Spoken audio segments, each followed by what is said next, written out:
Okay, so now for today. So today's a little different. We're going to answer some of these questions that are coming in, and we're just going to share our raw thoughts because I think a lot of them are really important. And if you want to submit your questions, we'll make sure that there's a way for you can do it in the show notes.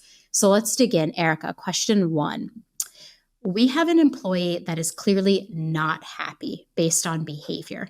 However, a few things they do rise to the level of write-up offenses.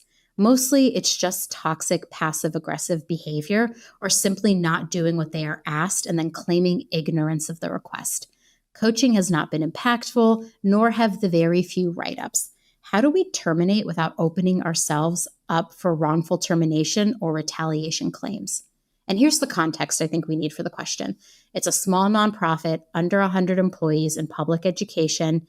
They're located in Colorado, so we have some unique rules to follow in some cases.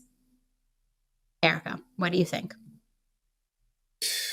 Okay. Wow. Okay. So this is probably coming in hot. 100%. And I think this is where my psychologist hat always stays on because I have so many questions still, even with this information. And so the first thing that comes to mind is, how do you know the employee is unhappy? Have they said that? I guess is the follow-up, right? Or has the employee been asked this directly? And the reason why I say that or ask that is because to presume emotion based on behavior is a slippery slope. There could be underlying reasons why you're seeing these behaviors that, yes, present as unhappiness, but actually may not be the root cause of. So that's me digging just a little bit deeper. Again, inner workings, right? We're doing our episode. Okay.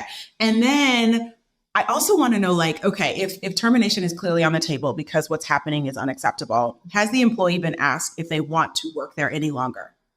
Because what I've found is that some people, for whatever their personal reasons are waiting for the company to make the decision for them.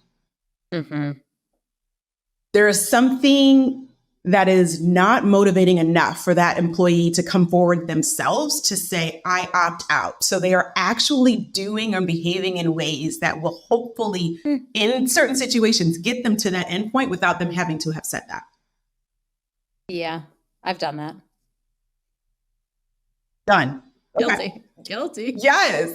So I'm just curious, has this even been given as an option? And I think beyond that, right? So let's just say yes to all these questions. They've been asked, they've admitted, yes, unhappiness, but yet, termination may or may not be something that they want, what have you. But look, I think at the end of the day, and this is where I'm want to phone a friend for employee relations, because this is exactly why I did not get into this segment of people ops, because no, thank you. Yeah, I would legal. You're going to need legal. We are not meant to do this work alone. Let me say that really loudly. And again, we are not meant to do this work alone.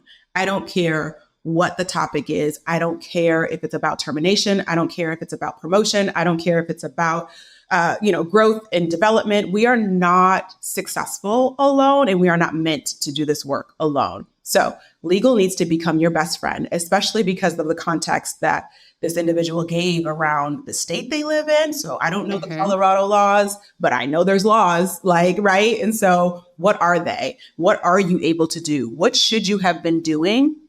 And hopefully you've been doing it to get you to this point so that if termination is the only option, you are able to do it fluidly. And then I also think too, the nonprofit sector, that is another beast in and of itself.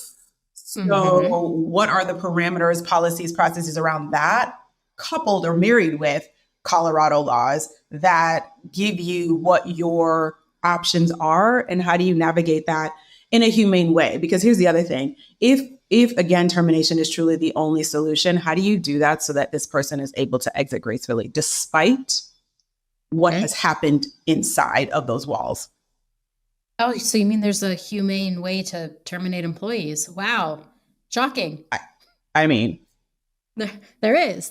You just laid it out for us. I think it's really interesting because I joke oftentimes, I could go to law school. I mean, also everyone who listens to this knows I have a high level of delulu. I could be president, but the law piece is I don't mess around with that. And there are state laws. I do not think any HR person, unless you are the employee relations person, is capable of knowing at the nuance of every single state and every single state law to make sure that they've covered their risk correctly. So I also definitely agree, like, you should talk to a lawyer, especially in a state of Colorado. We know they have very specific laws, just like California and New York. You don't want to mess around. And I just think coming back, there is a humane way to do it. Like, hey, you don't seem happy here. Like, if you don't seem happy here, can we help you exit gracefully?